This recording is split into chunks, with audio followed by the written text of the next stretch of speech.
This is episode 720 of the Sales Podcast. I'm your host, Wes Schaefer, Sales Whisperer. And you know what? I think I got the last one wrong. I did a solo. I forgot I did a solo on 718. I think I called Mike Pritchett 718, but oh well. He was 719. This is 720, and I am sure. And before we get started, look at these teeth, man. Had a dentist appointment. Clean, baby. Clean. Also, had my fourth grandchild this week. So, second granddaughter, fourth grandchild. And my oldest turned 2 this week, her brother. So, I got that going on, but I'm still here making these videos, these podcasts for you. I had a good call today, good interview. Dr. Persuasion, interesting dude, Dr. Yaniv Zaid. And he was in the military like me, in the Israeli military. He got a law degree. And he learned about persuasion. He learned about the power and the importance of it. And he teaches those in the legal profession, judges, attorneys, about persuasion. But he has written now 5 books and teaches workshops around the world on sales. His book, I got it hidden back here. Let me get it right. The 21st Century Sales Bible, Mastering the 10 Commandments of Marketing, Negotiation, and Persuasion. So you'll see why this is important, because you've always heard me say this. We are all in sales, and everything is sales. Everything you do is sales. And what is sales? It's persuasion. It's negotiation. It could be haggling. It could be manipulation, right, if you're doing it wrong or for the wrong purposes. But all of life is sales. Every interaction. Hey, can I get fries with that? Or hey, can I swap out a fries for a salad? Oh, that'd be an extra $1.20, $2, whatever. Oh, do you have to charge me? Everything is a sale. And I talk about it. We give some examples in this. So he was a good guest. Sometimes, I get hit up literally 20, 30 times a week, people pitching me their guests. And the company he had hired, was what they were thorough, right? They hit me up a couple times. He has a book. They sent it to me. They gave me time to read it. They followed up, and I said, yes, let's have him on. And we did this recording on a Thursday. I think I sent it to them I think I replied on a Tuesday, and he was booked. So, and sometimes, I'm like everybody, I'm not always up for these things. And I'm like, I'm heading to jiu-jitsu right now, teach the kids class. And I'm like, I could work on my blog. I'm working on a newsletter, making new videos for YouTube. But then I'm pleasantly surprised, right, when I hang out with somebody like this. And it was another doctor, Dr. Mark Golston. I did not have my calendar blocked on a Memorial Day, and this was several years ago. And I was like, oh, my gosh, Memorial Day, I was just going to hang out, go to the pool, whatever. Great interview with him. So maybe something with doctors, something with PhDs. But good chat. He's a straight shooter, super smart. We went almost an hour, even though it was his evening. So you're in for a treat. Okay. You'll hear me talking about the inner circle, the 12 weeks to peak. I'll be linking to that in the show notes. Check those out. The 12 weeks to peak VIP. For now, I finally reached a conclusion. I'm focusing on young men, 20 to 35. In tech sales, and because that's been my background, even though I've done a lot. I was a financial services guy. I've sold retail, mobile homes, but I spent really since 2000 in high tech of some sort, hardware, software at first, and then a lot of SaaS, right? Software as a service. Been selling remotely before it was cool, literally going back to about 2009, 2010 for sure. And I'm picking that age group because I was 35 when I invested in a 12-week class, and it was just coincidental on that. But things they come together for a reason. That class was 12 weeks. I read The 12-Week Year by Brian Moran, had him on the podcast. And it's enough time to get meaningful stuff done, but it's a short enough time that you got to be consistent and hit it hard if you're going to hit those goals. A year goal, that's what Brian talks about. A year goal is too far out. You got to bring it down. And in my sales training and the inner circle, I have you track your time in 15-minute increments. You got to get used to being very stringent and strict with your time. But the VIP program, when you enroll, you get a 1 year in the inner circle. And then if you want to renew the inner circle, you get that at half price. If you want to renew in the 12 weeks to peak VIP, you get that at half price. So, I've done the math. I don't need a lot of people. I don't need a lot of money. I would do this for free, but you won't get anything out of it. You won't apply yourself if it's free. And I've got to pay for jujitsu, okay, and some books and vacation. And now 2 granddaughters. The boys, I'll just hand down some guns and knives and jujitsu. But the girls, we got to buy them stuff, man. So I need some money for that. But seriously, though, we've always had low overhead. We've always lived below our means. And if you've listened to this show for any length of time, the folks I've had on, many of them were bootstrapped. Many of them built that runway. They saved for a rainy day when they had their day job so they could then launch. Well, actually, by the time this goes live, the VIP page will be live. I made a lot of changes to that and editing the prices. I'm going to start out very low for 5 people, then go up, go up, go up. And we'll see where it goes. Okay. So if you are looking for a radical accountability for 12 weeks in your faith, family, fitness, and finances, and you're ready to be pushed, you're ready to sort out the noise in your head, in the world, check it out. Okay. And like I said, I'll link to that, but it's VIP.12 for the number 12, 12weekstopeak.com, VIP.12weekstopeak.com. Go get you some of that and then come back and listen to this episode with Dr. Persuasion. Dr. Yaniv Zaid, all the way from Tel Aviv, author of the 21st Century Sales Bible. Welcome to the Sales Podcast. How the heck are you? Thanks, Wes. It's a privilege to be here. I heard a few episodes from your podcast. I enjoyed it very much, so I'm very happy to be here. Well, I like what you've got going on. Mastering the 10 Commandments of Marketing, Negotiation, and Persuasion, huh? But you've written quite a few. What'd you say? This is your 5th book? It's 5th book in English, and I also wrote 6 books in Hebrew, and my books in English were translated to 12 languages so far, and I sold more than 300,000 copies worldwide. Nice. So we have a similar background. You were in the Air Force, right? In Israel. In the IDF, yeah. So how do a couple of Air Force dudes end up teaching sales training? I think actually, if you are in the Air Force, they teach you lots of discipline, lots of how to have a system in everything, how to manage your time, how to manage your energy. And it's the same thing about sales. You need to people think that you just talk to people. Just if you lecture, you don't go on stage and start talking. But there are lots of preparation, lots of order, lots of discipline, lots of system. So I think this is something that the Army teaches us. Yeah.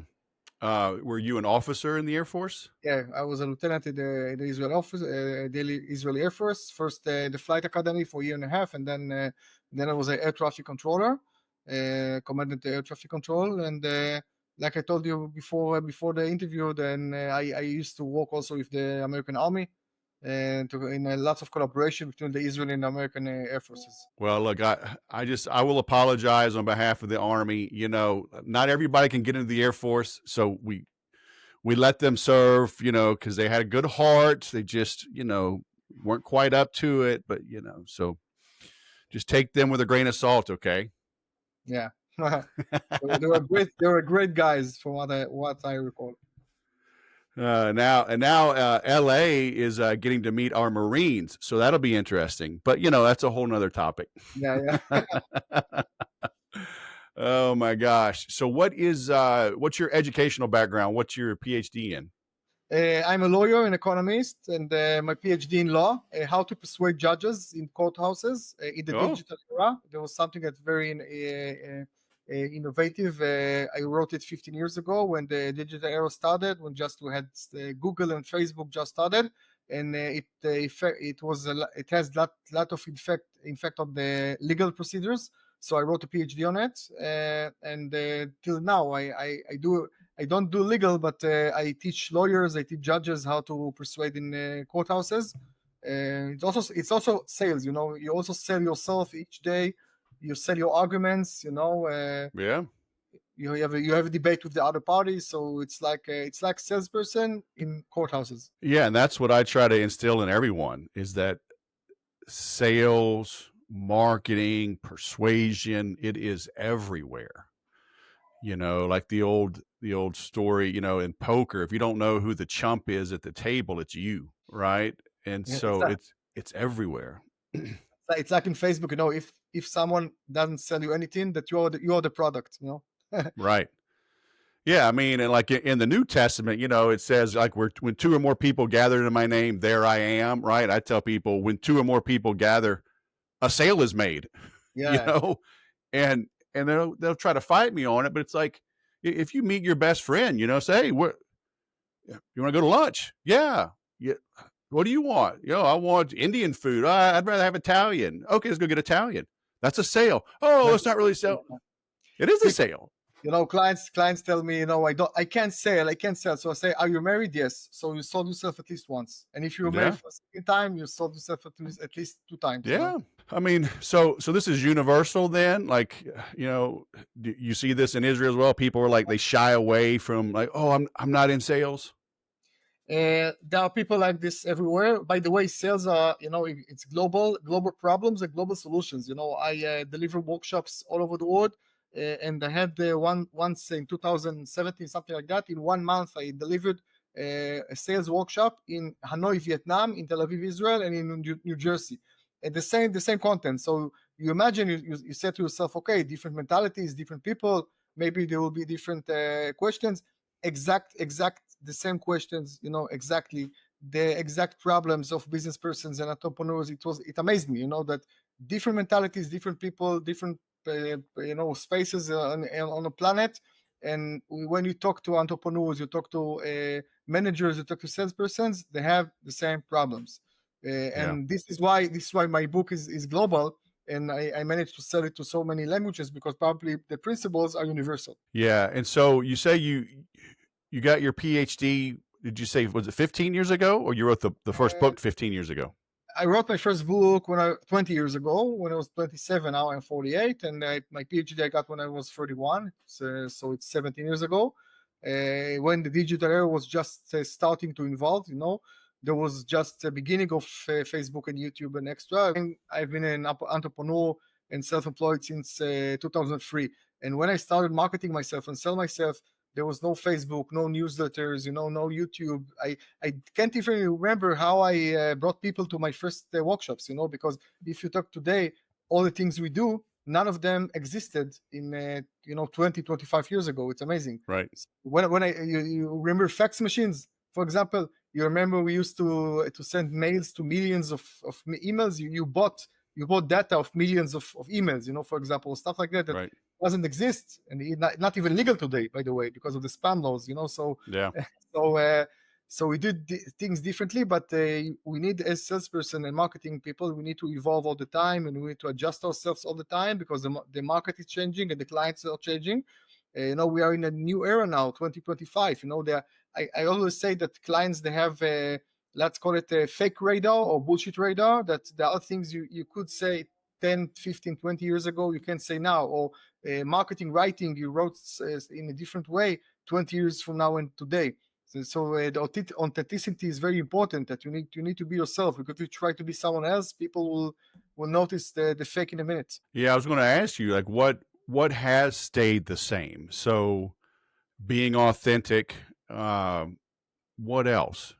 Because it is, especially since COVID, a lot more working from home, hybrid work. Executives are at home versus the office. Direct mail is a little harder, to reach Yeah. these executives. Um, you know, People are now calling and texting, as a first time outreach, which was, I don't think I ever called a cell phone or texted, you know, 10 years ago, at least as a first step as an outreach, but now it's kind of okay. So what has stayed the same? So first of all, authenticity is very important today more than ever, because back then you could say the things about yourself that you're great and you just talk about your achievements and success. But today people are looking for your failures as well. They would like to see that you're authentic, when you're not perfect. I always tell my clients in workshops, be Batman and not Superman, because what's the difference? Batman and Superman, they are both superheroes and they are both look like human beings, right? But Superman is not a human being, he came from another planet. So if Superman deliver workshop how to fly, and I buy the VIP ticket and I sit in the first row, and he tells me everything, exact instructions, go to the highest tower, go to the roof, check the wind, check your first step. I will do exactly what he says. I'm still going to fall because he's a superhuman, I'm not. But Batman will deliver a workshop how to fly, and then he will tell me, Yaniv, I'm just like you. I even had a worse life because, the Joker murdered my parents when I was young, and I fell into a cave, and I was afraid of bats and afraid of darkness. But then I taught myself how to fly. Look what I did. So this guy I can relate to because we are the same. So today, you need to be very, very authentic. It's always a good tip, but today it's even maybe a necessity, and because people can relate to you if you are not perfect. There is a line of lectures in high-tech companies these days. It's called fuck up nights. What is fuck up nights? Entrepreneurs telling other entrepreneurs about their failures. So people come to the pub or to the conference hall to hear about other people's failures. Now, there is a little twist because usually the story is, in my first company, I lost $100 million of investors. My second company, I got bankrupt and got divorced. And my third company is PayPal, something like that. So it's a failure, success. It's usually you don't hear, I lost $100 million of investors, and then I bankrupt, and then today I'm homeless, living with my parents, something like that. But still, people are coming to hear the failures. People are coming to hear the road show, okay, the road, the way you did. So authenticity is very, very important. And you asked me what is the same. So even in the digital era, people still, if you have an interaction face to face, it's very, very important. Many salespeople today, they hide behind the computer. They always prefer send an email and not a WhatsApp text or messenger text, and send you a messenger text and not call you, or call you and not have a Zoom meeting, or have a Zoom meeting and not have a face-to-face meeting. So always say you still need the interaction with people. People still work with people. You have the AI era, and the chat GPT and everything. So people, even salespeople, they always, they have a comfort zone of asking everything the AI, and, sending emails and not talk to other people. But if you do the same principles of interaction with other people like you did 5, 10, 15 years ago, then first of all, you're very unique because most people, they don't do it. And people will appreciate it. And then people can relate to you, and people will do business with you because they feel connected to you. So this is something I think it's very, very important to reserve and maintain today and the years to come. How do they reach someone today, though? It seems harder than ever to make these connections. I will tell you, I don't think it's that hard because people are social human being. They would like to be with one another. I can tell you now, there is. I live in a neighborhood in north of Tel Aviv, and it just there was a food truck came to our street, and all week they published in the WhatsApp group of the neighbors there will be food trucks selling pizza and beer out in a certain space in the neighborhood. And just before this interview, my wife and I and our baby and our dog went to have some pizza. And there were lots of neighbors coming with the kids, everything. And I told her, it's amazing because you can order pizza by phone, you can order pizza by internet. We have a big center, a shopping center next to our house with lots of pizza houses. So I can go to eat pizza whatever I want. Why I go to buy food to the next street to eat pizza? Because people like the gathering. They like the gathering. They like to be with one another. So most people, they hide behind the computer because it's more comfortable. I don't need to read people, to get to know people, to be curious about people, to have an interaction. But if you would like to sell, if you would like to develop a long-term relationship with your clients, they need to get to know you. They would like to hang out with you. You would like to hang out with them. Now, there are limitations. For example, I now in Tel Aviv, you're in California, so we can't meet face to face yet. When I come to you, when you come to Israel, we'll let each other know. But for now, we settle with online recording. But it's still better than if we talk by phone.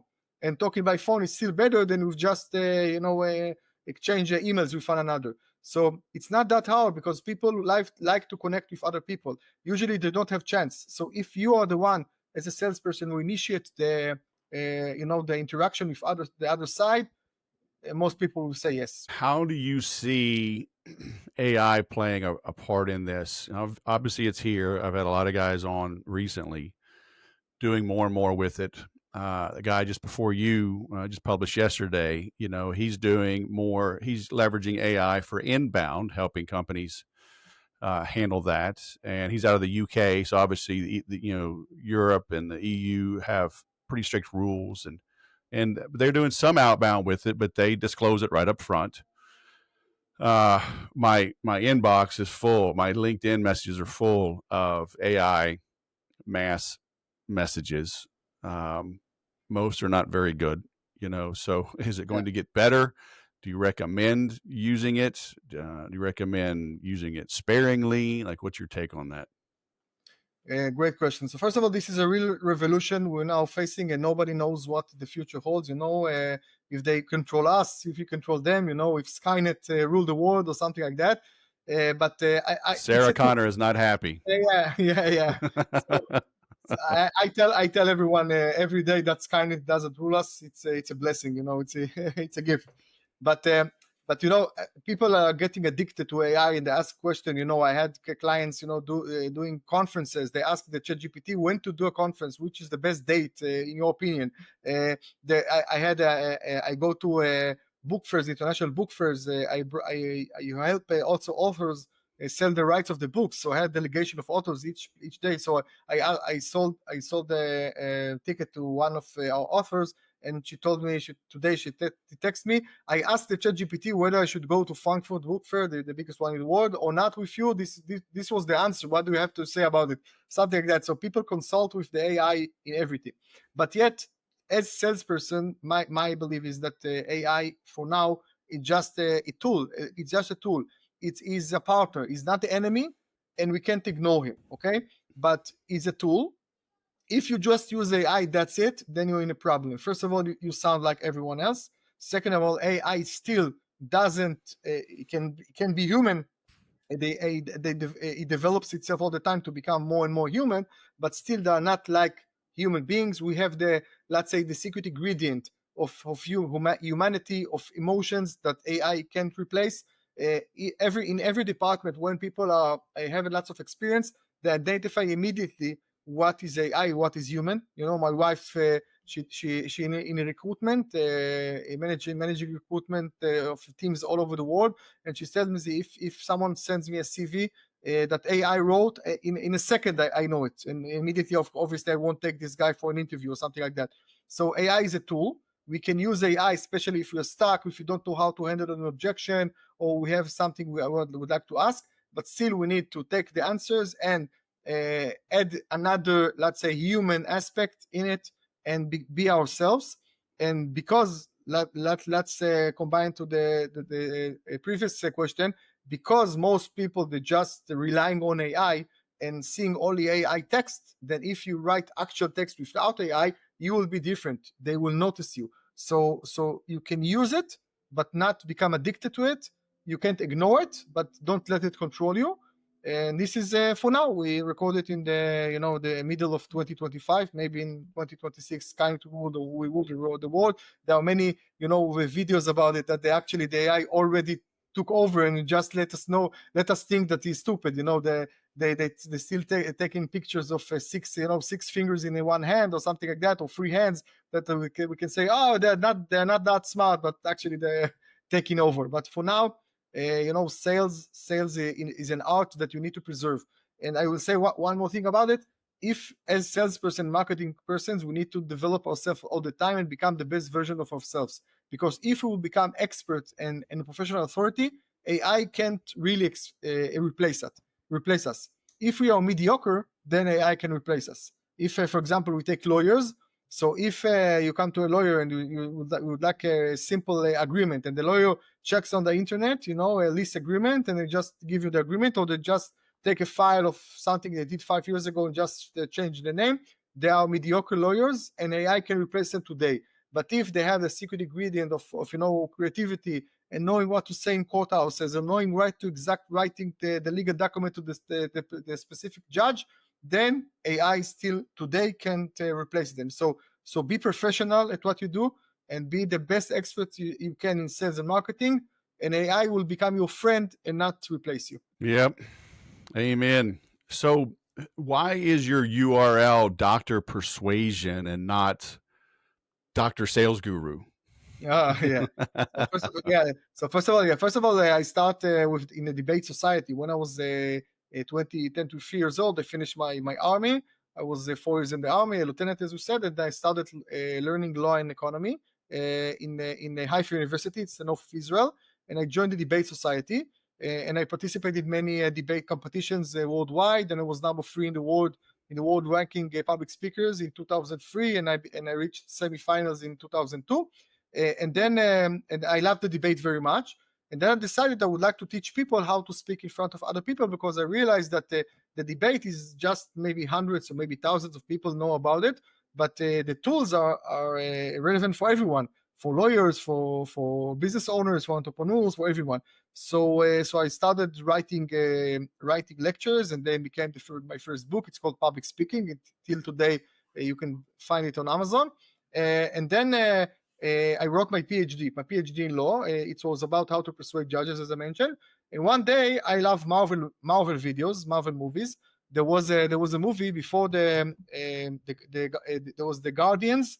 The Guardians that there was Dr. Manhattan. Dr. Manhattan is a superhero.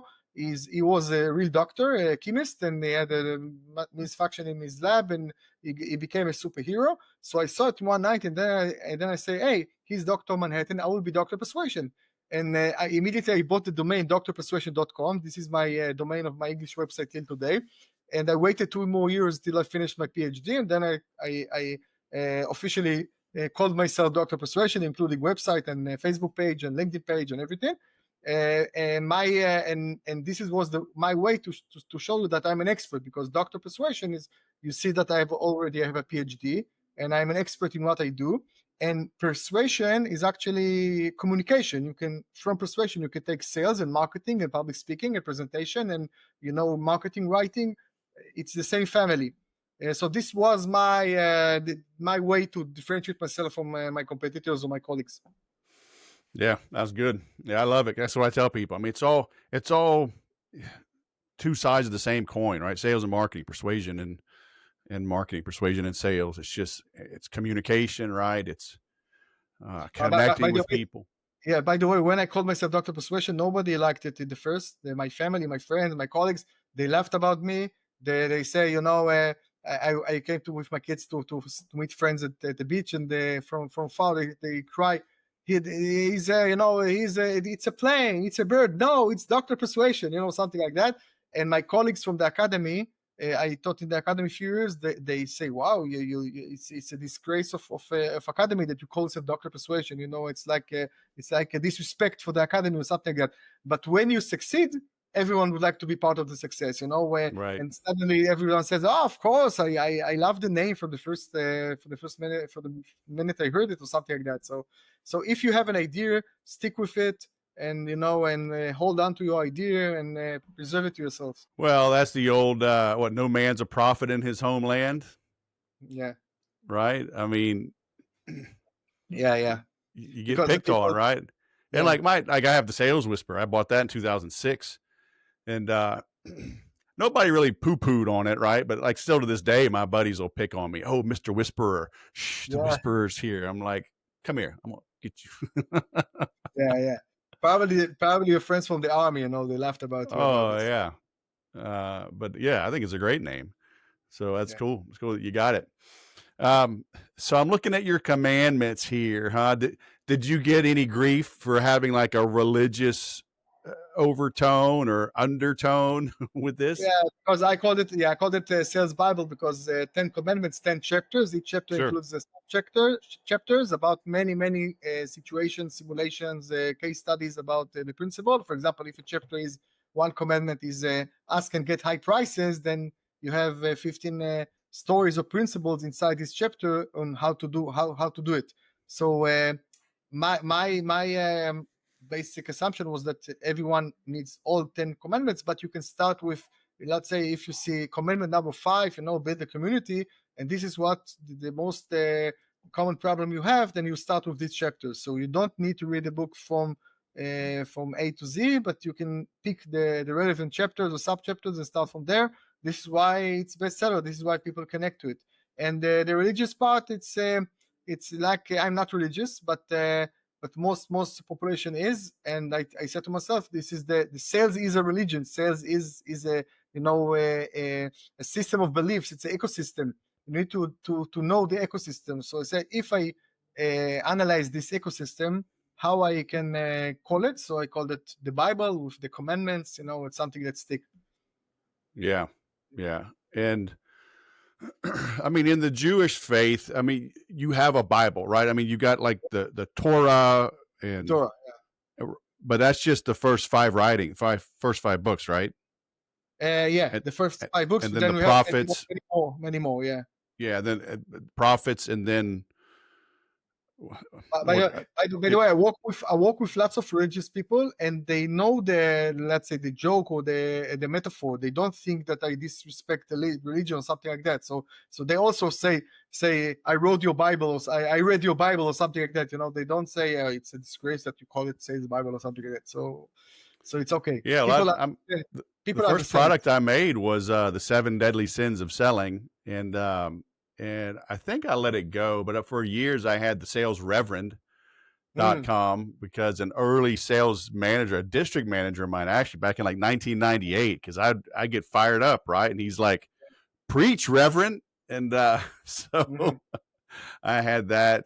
And I actually bought a Christian, like a priest, black shirt and white collar, and I did these pictures. You ever see the Blues Brothers? Yeah. Like the 80s. Yeah. So I was going to kind of go in that style, right? And I had sunglasses on, like I'm pointing. Black, yeah. Yeah, all black. And I did it just as a spoof, but then I blotted out the collar and just used that picture, and people were like, that's the greatest picture. And so it's from like 2010, I think. But on my coin, that's my sales reverend, but you can't tell on that. So by the way, reverends and preachers, they are great salespersons. They need to sell they're good. Yeah, I think it was David Ogilvy, said you can't save souls in an empty church. Yeah. You market yourself and sell yourself each day of the week. You need to grow community. To build a community and grow it. You need to have viral marketing that people will talk about you and bring their friends. It's all the principles of marketing and sales are in a church on Sunday or a synagogue on Saturday. Yeah, you've got to be able to communicate. And unfortunately, I mean, a lot of religious leaders are terrible at that. But yeah. Oh well, what are you going to do? It's like every department. Most people are mediocre, but if you are good at what you do, then you shine above all the noise. Yeah. So let me see here. So you had mentioned number 1, right? Ask and get high prices. Yeah. Let me see here. Because most people, the basic assumption, if you like to sell, then give discount, and lower your price. And if you're in a competitive market, then it's a price market. And I say, no, it's a value market. So instead of decreasing prices, just increase your offer, increase your explanation, sell better, sell the problem before the solution, because, for example, if you take a regular bouquet of flowers and you call it a bouquet of flowers, then you can charge, let's say, $100. But if you call it a bridal bouquet for wedding, for the wedding, flowers for the wedding, then you can charge $300 till $500. Each product or service for the wedding costs 3 to 5 times more. Now, the flowers are the same flowers, but what do I buy when I buy flowers for the wedding? I'm not buying flowers. I'm buying the image of a queen for a day, and the $1 million feeling. and I buy the photo album that there will be pictures of the wedding, and I will see 10 years from now, the bride and groom will sit with the kids, and they will say, look at the photo album, and they'll say, oh, look how beautiful mommy was. And 30 years from now, they will sit with their grandkids, and they'll say, oh, look how beautiful grandmother was. This is what I buy today on the day of the wedding when I buy flowers. So if you sell the problem before the solution, for example, then you can charge more, and people will pay you more, happily pay you more. And if you are a brand, people will pay you more, because I always pay more for, let's say, for Mercedes than a Subaru. In both cases, you have 4 wheels and and an engine that will take you from place A to place B. But I'm willing to pay more. So my book is about how to become a brand and how to increase sales, even in a saturated market, in a competitive market. And this is maybe against the instinct of most people, but if you're good in sales, then you understand the principle. I saw a video today, actually, and I've seen it a couple of times, but I paid attention to it this time on Instagram with Patek watches. You know, they have they did a joint venture with Tiffany's, and the guys were looking at it, and if the Tiffany logo is on the watch, it's an extra $250,000, but you can only buy it at the Tiffany's headquarters in New York, and you're only allowed to buy it if you've already spent $100,000 or more on other stuff. Because I guess even men are wearing like these brooches now, you know, diamond and jewels, you know, and there's whatever little decorations for your, you know, so it's desk. not about the watch. You don't buy the watch to know what's the time, because you have cheaper watches. You buy the status, as your status networking with, you know, people, rich people.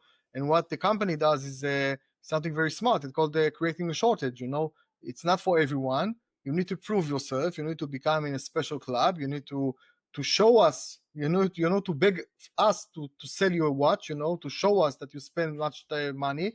And then you need to come to New York and maybe make an appointment, and then you need to spend lots of money, and only then you will get inside our club of clients. You know, our raving fans. So this is something amazing. So basically, most people that know about these watches, they can't afford to buy them, or they won't buy them, but they don't approach everyone because they are a boutique company. They say, I would like everyone to talk about us. And there will be few people, maybe not the richest one, but few people that it will be important for them enough to buy a watch for $250,000. Yeah. Well, $250,000 extra. I think the watch is already. I think it's already $100,000 or $200,000 for the watch. Yeah. And so that emblem is another $250,000. And also the Coca-Cola test. You know, they put few glasses. You know, without symbols. They told people what is more tasty. Then they picked another thing, not Coca-Cola. When they put 3 bottles with the titles, everyone picked Coca-Cola. So the brand and then probably say this is more tasty than the others. Okay, but yeah, there is a brand. Our mind works this way. Yeah, I heard they did a study years ago and put 2 glasses of wine, and they said, you know, and they hooked up their brains, right, so they could see the activity. And they said, okay, well, try this one. You know, this is a $10 bottle of wine, whatever. And they go, okay, but and they said, okay, now try this one. You know, this is a $400 bottle, or, you know, some extremely rare, and the brain lit up. And then they come back and they go, it was the same bottle of wine, and both of them were just a cheap wine. But the perception, they got more joy and pleasure out of the perception that it was more expensive. So first of all, today in 2025, 2026, we'd like to, and we talked about authenticity. So you also need to tell the truth and to be honest about everything and to be transparent in front of your clients. They will appreciate it more. No way. No, stop. I got to delete this. Honest? Come on. Come on.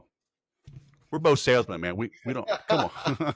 So I say you can, you know, for a long-term relationship with people, just tell them the truth. Okay. But a little lie? Not even a little one? No. You can say, okay, you can use principles from the subconscious, okay, I will give an example in a minute. You can say something in a more marketing way, in a more persuasive way, but tell the truth. Don't tell lies. Don't tell numbers that are not correct. But what we talked about in the one, it's called social proof. What is social proof? That if many people believe it, that I also believe it. So if you take, for example, two restaurants, I'm very hungry, I'm starving, and I come to a place I don't know. I see two restaurants, one next to another, and one is empty, one is full.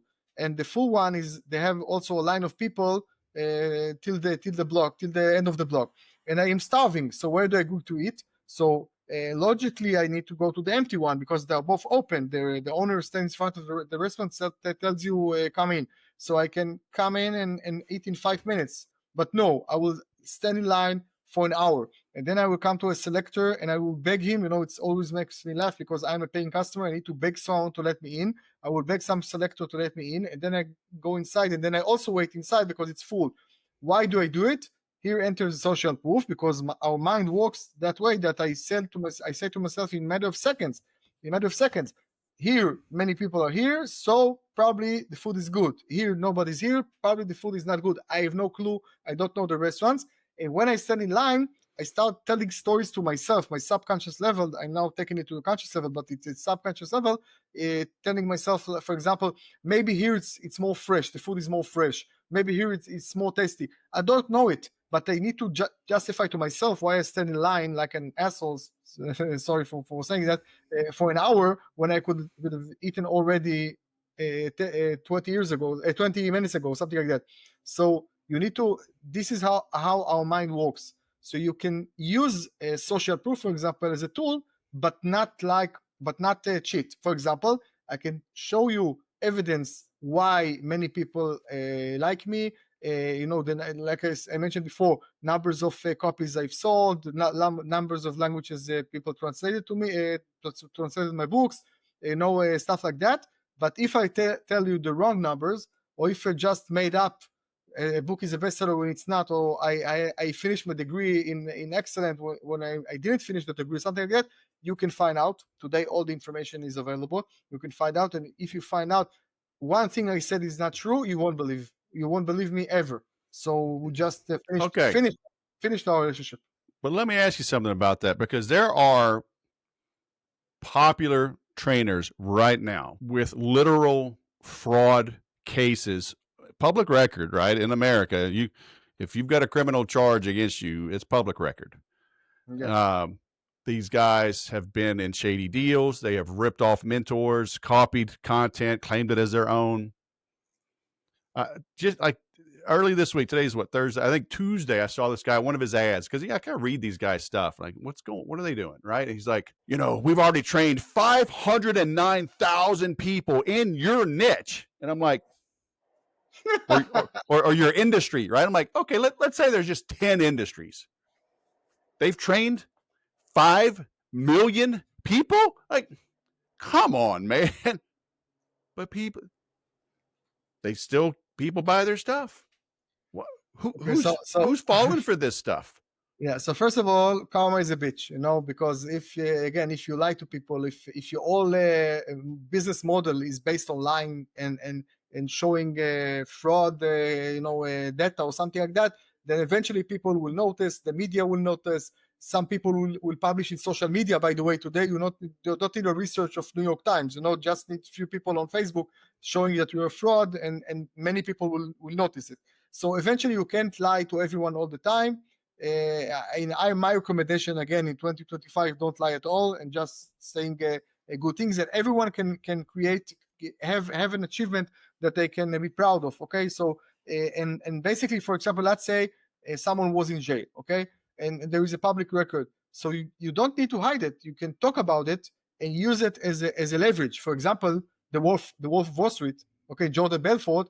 He came to Israel in 2014. It was the biggest lecture presentation in Israel so far, 3,000 people in the big conference hall in Tel Aviv. And I was the lecturer before him. It was me and then him. I was the opening show, let's say, and he was the keynote speaker. So I talked to him, and he talked to the audience. He's very authentic. Admits he was wrong. He's not. Some of the things he's proud of, some he's not proud of. But you can relate to him because he's not trying to hide his past. Okay, so even if you did mistakes in the past, and even if the media covered it, or or there is public record or something, like, talk about it, because people can know it. Everything is on record. Everything, today there is information everywhere. You have LinkedIn, you have Facebook, your Instagram. I can Google you. I can ask the Chat GPT about you, and they will tell me all your track record from 50 years ago, things that even you don't remember. So why lie to people? Why tell fraud? Okay, why telling something it's not? Yeah, By the but way, these guys do. I mean, because I'm all for that. I've had at least 4 guys that have been to prison on my podcast. Some of them multiple times, but they've come clean with it, so that's fine. But yeah. these guys, like, they bury it, or So no, so bless them, and you don't want to be like them, and I don't want to be like them, and eventually they attract the wrong people. They attract the people that are maybe not smart enough, or they don't check enough, or they're just wannabes, and they are blind from the success. I talked about the authenticity, and things are changing. For example, 5, 10, 12, 15 years ago, it was very popular to say, before you start pitching something or lecture, this is my beautiful wife, my model wife, and this is my condo, my penthouse. this is my Look at reason it. why. Oh yeah, this is my car, my Porsche or something like that. And look how rich I am, and look how successful I am. And I was broke, and then in 1 minute I made $2 million in 1 minute. Once I realized the system in 1 day. But those stories today, first of all, again, it's a cliche, and people don't buy it. And even if you tell it, then people can check in a minute if it's legit or not. So if you still want to do it, to shorten your learning curve or something like that, and just tell a fake story, then people will notice it's fake.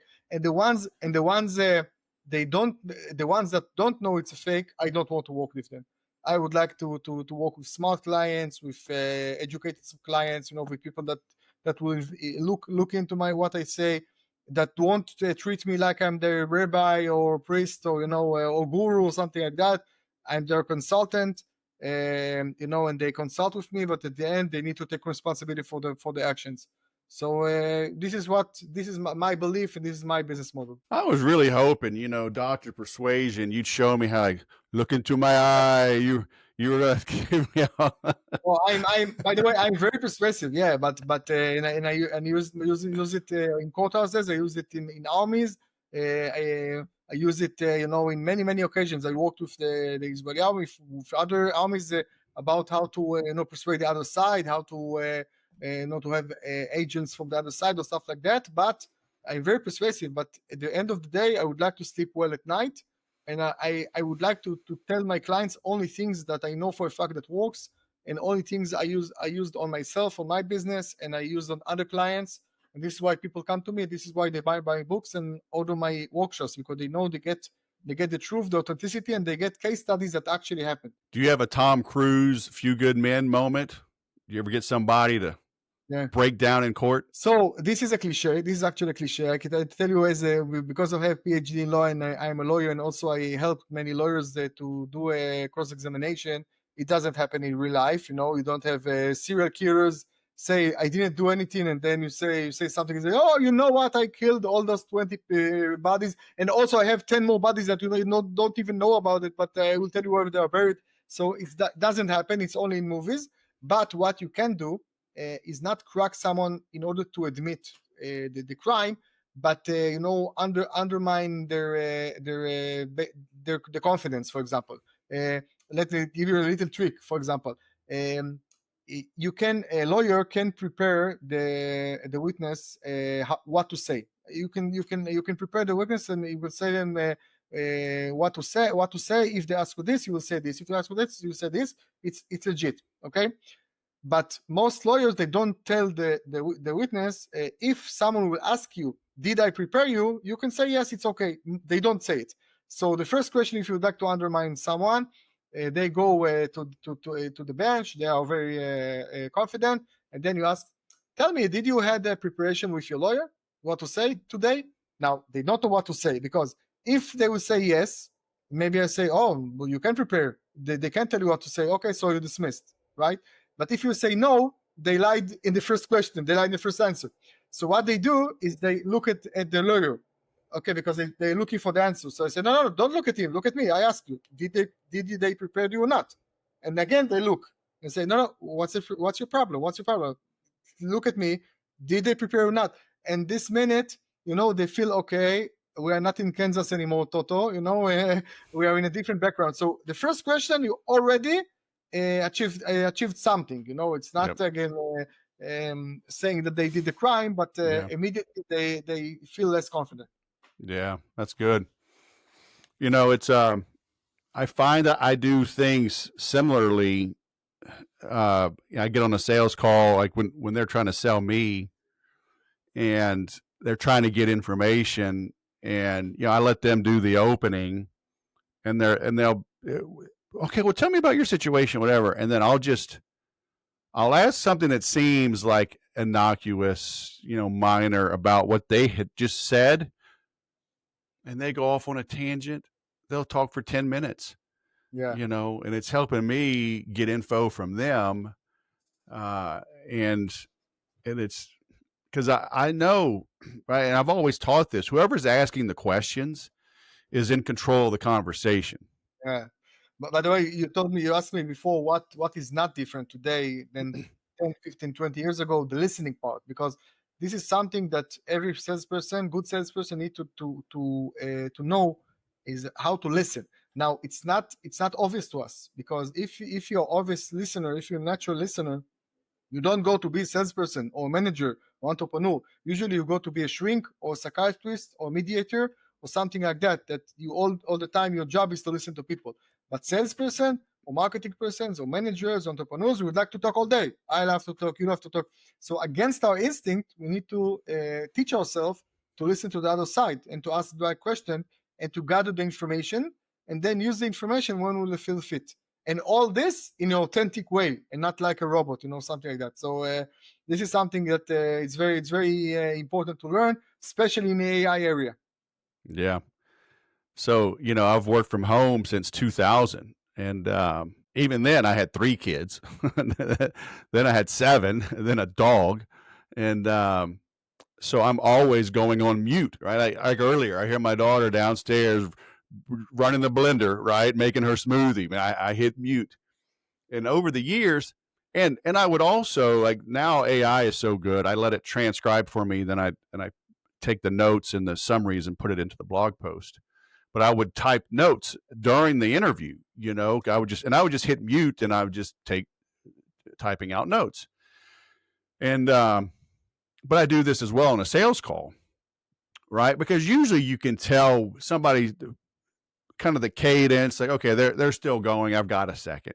And you can tell as they're wrapping up, that come back and unmute. But many times, like, this would happen, and they would stop talking abruptly. I'm like, oh, and maybe I got a screen, like, I got your PDF of your book, and maybe it's over. Oh, I got to move it, and it takes too long to unmute. But just that 3/4 of a second, person on the other end, they hear the silence, they don't like the silence, so they keep going again. Yeah. And so it's fine on an interview, but it's really good talking to a prospect, because they just keep going and keep going. I'm just like, please continue, and it just gives you the information. And actually the clients send to themselves, because they already share all the problems and all the needs and all the, and then when you introduce a solution, they can tell you, well, I don't need it, but you just said you had the problem 1, 2, or 3, so this is a solution 1, 2, or 3. You actually solve to yourself. That's what I'm always teaching people, is that we have to get the prospect to admit their pain and to quantify their pain. And this may be the first time they've ever done it. I've always said, if they truly understood their issue, they would have already solved it. Yeah. Right. So the fact that we're talking, it means they haven't come to the realization that they have a pain and how much it's costing them. Because as soon as they do, they're going to, if the pain is big enough and it's affecting them, physically, emotionally, financially, whatever, they're going to invest the money to take away that pain. So yeah, we talked about ask and get high prices. So the bigger the problem is, the more I'm willing to pay for it, and I'm willing to pay more money and to go to experts because I'm hurt, Yep. So sometimes you need to make the client realize during the sales call how bad the situation is. And it's not like you say, okay, you are married for 20 years, you have 7 kids. Okay, let me tell you what your problem is. You don't have time, you're exhausted, you and your wife, you don't have privacy. If I say as an expert, even if I'm right, and if I dealt with 20,000 people like you, then we say, no, it's okay, we like every other couple, it's okay. Maybe I have a mediocre life, but it's like this is like this. I can't afford more time, something like that. But Yep. if I ask you, what is the problem? What do you feel? How much time do you spend with your wife? How much time? And then you will start sharing stories. Then you actually realize during the conversation Right. that you're in a mess. Right. and then it's easier to sell to you the, let's say, the marriage consultant or something like that. Right. Right. Amen. Well, Okay. it's evening time for you, huh? It's time. You're on daddy duty. Yeah. And daddy duty. I have a 3 weeks old son from my second wife. My first one from the second wife. My third in general. Uh, the fact that you mentioned you have 7 kids and you write it everywhere, you talk about it everywhere, it's also social proof, right? Because what I know about you is that you are reliable. I'm now taking the subconscious level and taking it to the conscious level. But when you say I'm married with my first wife and I have 7 kids from the same wife, and you keep mentioning it, it's great that it's authentic and people say, okay, he's a reliable guy. He is responsible. He knows how to manage because he managed all those kids. He takes care of people. They will take care of me. He's not going everywhere. It's not like tomorrow getting like job in Hong Kong and they will split and I will call him tomorrow and he won't be here. So I'm relying on him as my business consultant or something like that. So it says a lot about you, a lot of good things. This is why you mention it probably, and also the fact that you were in the Air Force and you have all those pictures behind you if people see us on video, and also I have my books behind me. So all of these are social proof. So this is a great way to talk about yourself in an authentic way, and people can relate. By the way, there are people that will say 7 kids, then he won't have time for me. He probably prioritize his family over the clients. Okay, so no, I prefer a single person with no kids that all his time is dedicated for sales and marketing and develop my business. Okay, but you don't need those people. You need the people that can relate to you or react to you through the fact that you have 7 kids. Yeah. And you won't hide it, right? It's like we talked about being in jail. You won't hide that the fact that you have 7 kids because maybe someone won't like it.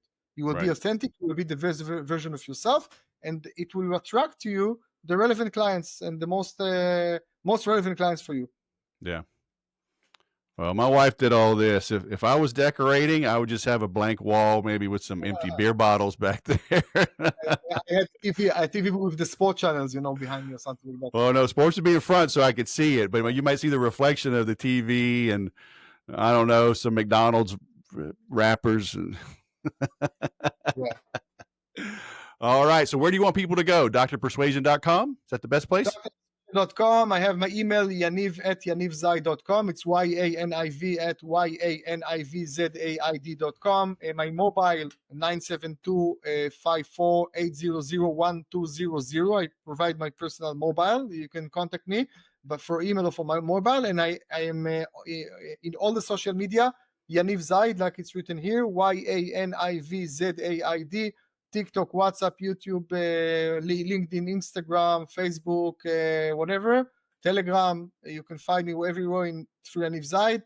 So if you have any questions, then you can ask me through my email, yaniv@yanivzaid.com. I promise to answer any question you may have.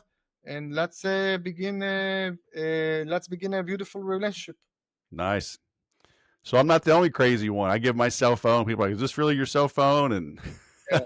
I reply back. Most people, I give it to everyone. Most people they don't call. I said that today that we have a book fairs in all over the world. I sell my books, and in my book there is my mobile. And when I in contact with people, I tell them this is my book. Here I write a recommendation or something like that. Give me a call. Tell me how the book is or something like that. Most people they don't do it, even though the phone is out there. I told them to call me, and they still don't do it. Yeah. I know. Ask and you shall receive. All Yeah. right. Well, Dr. Persuasion, go enjoy your night. Go enjoy that baby. Thanks for coming on the show. Yes, it was a pleasure. Thank you Hey, very great much. catching up with you. Have a good night. How'd you like that episode? I told you Dr. Persuasion was the man. Commandment 1, right? Ask and get high prices for your products and services, even in a quote saturated market. We're always saying to raise your prices. If you're new, I guarantee you are undercharging.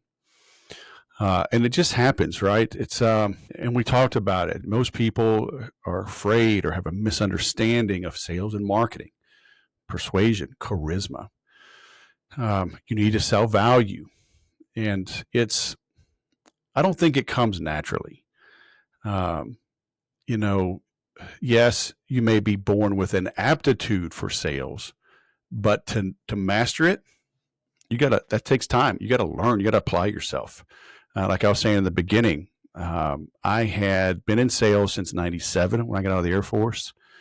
I had made at least $100,000 starting in 1998. January of 99, I made $20,000. January 2001, I got a bonus for 2000. I got a bonus. It was like $55,000. Something like that. Yeah, I think it was 55. Life-changing money. Okay. And then being on my own, I've had, $600,000 contracts with Dell. When I was in high tech, I sold, $1 million to Google in one deal. I've had $33,000, $40,000, $50,000 months selling software on my own. It's good. It's fun to make a lot of money. I've always raised my prices. What I charge for today is more than what I charged back in the past. Okay. But now, because I've done that, I've had the freedom, the flexibility, the ability to work from home. My wife has been home for 30 years. I train jujitsu. I train or teach jujitsu. I'm teaching a little more now. I'm just a little beat up. I'm an old grandpa. But, 5-6 days a week. I've done that since January 2017. And now that gives me the ability to roll out the VIP for 12 weeks to peak at a super low price. It's more than 1,000, but it's way less than 10, and I couldn't do that if I was scraping for every dollar. Right. But I understand how to sell. And when a bigger opportunity comes, when I'm dealing with bigger companies, when I bring more value for a bigger issue, I charge more. Okay. And I teach you how to do that. But everybody starts out undercharging. And then that creates a form of drag, right? That drags you down. That failure to launch, it hurts you. You got to charge what you're worth. You've got to charge enough to get the prospect's attention. If you're doing services, especially, if you're selling a widget, that's one thing, but even that, you need to charge a premium price. But services, you've got to charge good money. So you'll put your back into it, right? You'll put your heart and soul into it, and the quality will stand out.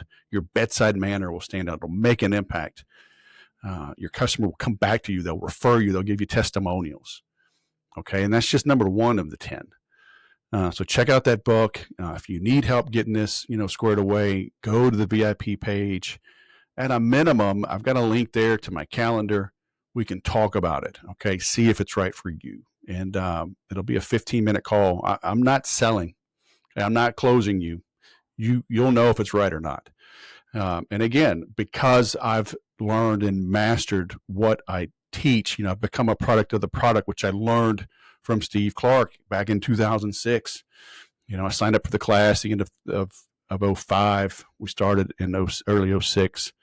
Zig Ziglar talks about that. You got to be a product of the product. You got to sell yourself. You've got to be the one that's confident. So that's what I'll help you master. Okay. So check that out. And again, if it's not right for you, maybe it's Inner Circle. Got my book, my flashcards, my Whisper Starter Pack. I'm not selling a bunch of stuff.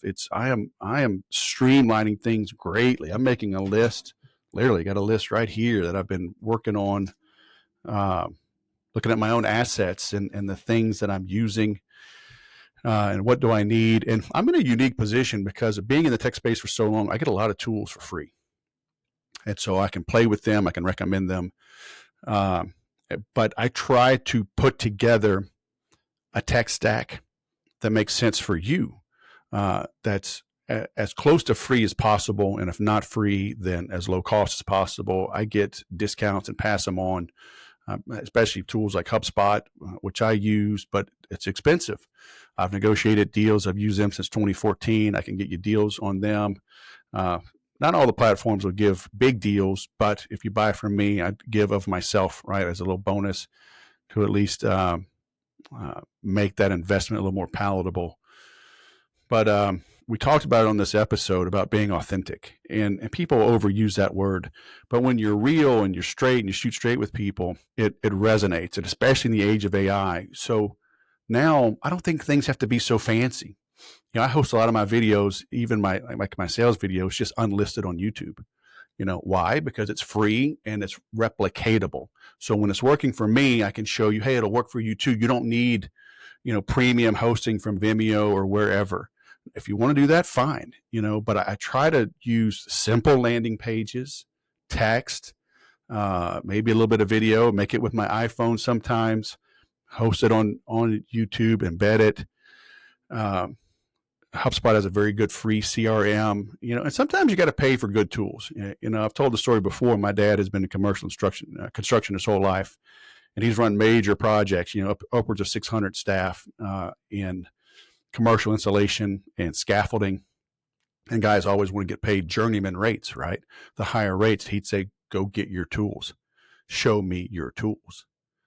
And if the guy's at crappy, rusty, bent up, uncared for tools, he's like, you're not a journeyman.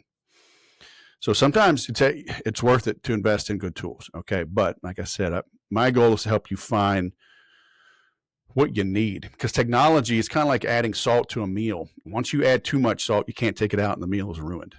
Same thing with technology. Once you overdo it, you end up just messing with technology instead of doing what you were put on this earth to do. So, I digress a bit on that, but that's what I'm trying to help you do. That's what I've told more people no than yes when they've come to me asking for help, recommendations on what software they think they want this. And like, I steer them, I want to say knock them down, but I mean, like, keep what you got and master it, or let's pivot. Let's look at something else because this isn't right for you. So, I hope that has come through over the years. If you're still questioning it, give me a call. Let's talk, see how I can help. Okay. My contact info, I'm easy to find. Like Dr. Persuasion, Dr. Yaniv. We put ourselves out there, and most people don't take advantage of it. So I hope you take advantage of getting his book, staying in touch with me, get the newsletter, join the inner circle. Let me know how I can help you. All right. Thanks for watching. I'll go sell something.